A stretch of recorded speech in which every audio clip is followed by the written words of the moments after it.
this week, or do you send callers to a couple of the Tigers' dangerous players? Yeah, they've got some pretty dangerous players, but they don't all play midfield. So that's a challenge every week for some of our younger players too, to get some roles, some older players on opposition teams and good players. So we've been doing that a little bit over the last year and a bit, so we'll definitely look at that. Any team carrying themselves any differently this week? Not really. No, we've still got a lot of work to do, so I don't think we're satisfied at all. We're competitive on the weekend, which is great, but we didn't win, and ultimately that's what we're playing for. But there's some things there we're trying to get better at, that we see evidence that it's 2 or 3 weeks in a row we've been good at certain areas of the game, but there's a lot of work to do.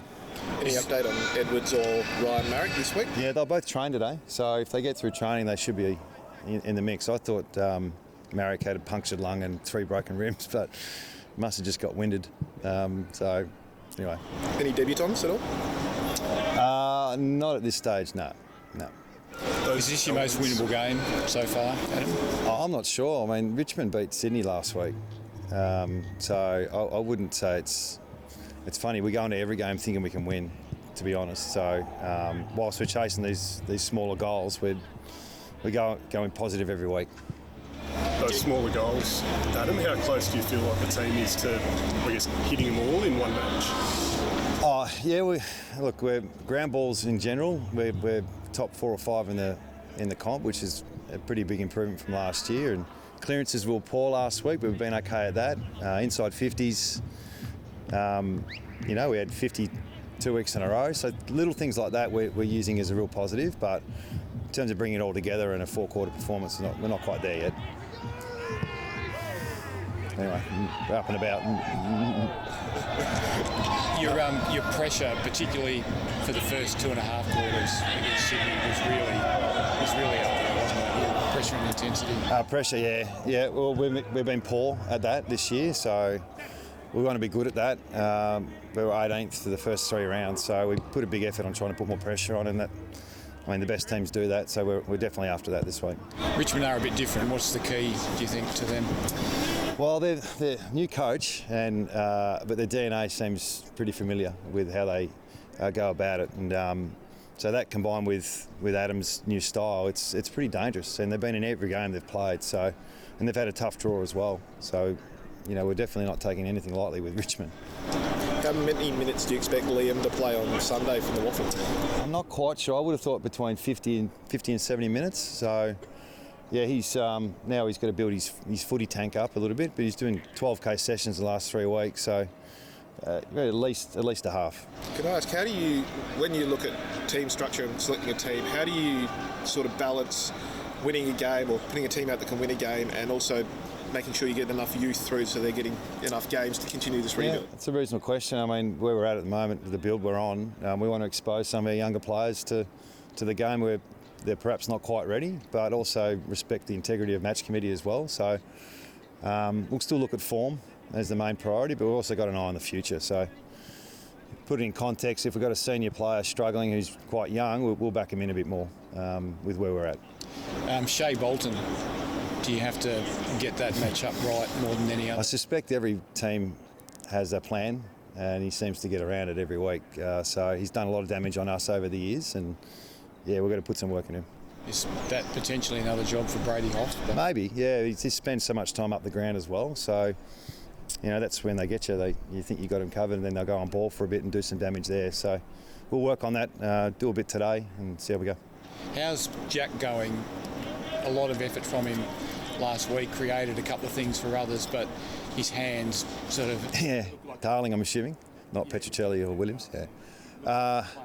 I think he got our trademark award on the weekend. His energy and effort to compete was back to where we like it. So that's what we're chasing, and the hands on the footy and getting rewarded for the work. He probably didn't get that on the weekend, but we'll take that first part of his game every day of the week. So yeah, we backed him in. I think he's rewarded us with effort. Now if we just get a couple of easy goals for him, that's the next step.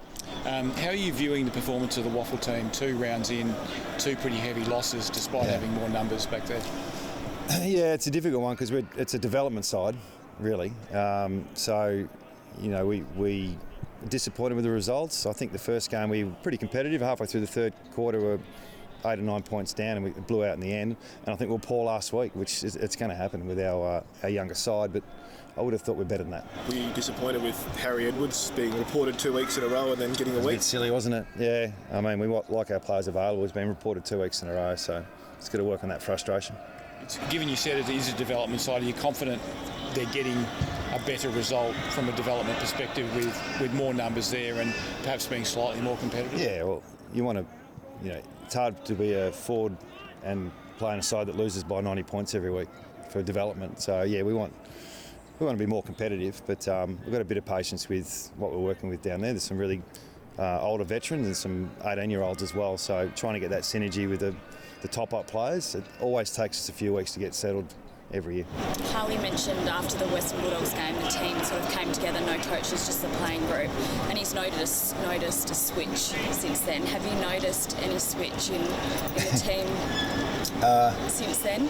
Well, I think it was great that we stayed in Melbourne after the Bulldogs game, so the coaches were pretty clear about where we need to improve and where the game's at, and I think the players took that and really tried to execute it on the track. So I think that's what Harley's talking about, and then it carried through to the game. So it probably just tells you with where we're at, how important training is, and training the right things, and then the leaders leading. I think they're doing a pretty good job, our older players, but there's a bit more buy-in now across the group. I know you spoke about Bolton before. Richmond don't really have a conventional tall forward line. Do you look to go a little bit smaller this week? Yeah, I'm not sure. I mean, the game's not till Sunday, so we'll see what the squads look like and we'll make a call on that. But, the really good teams, it doesn't matter. They just play the same back seven.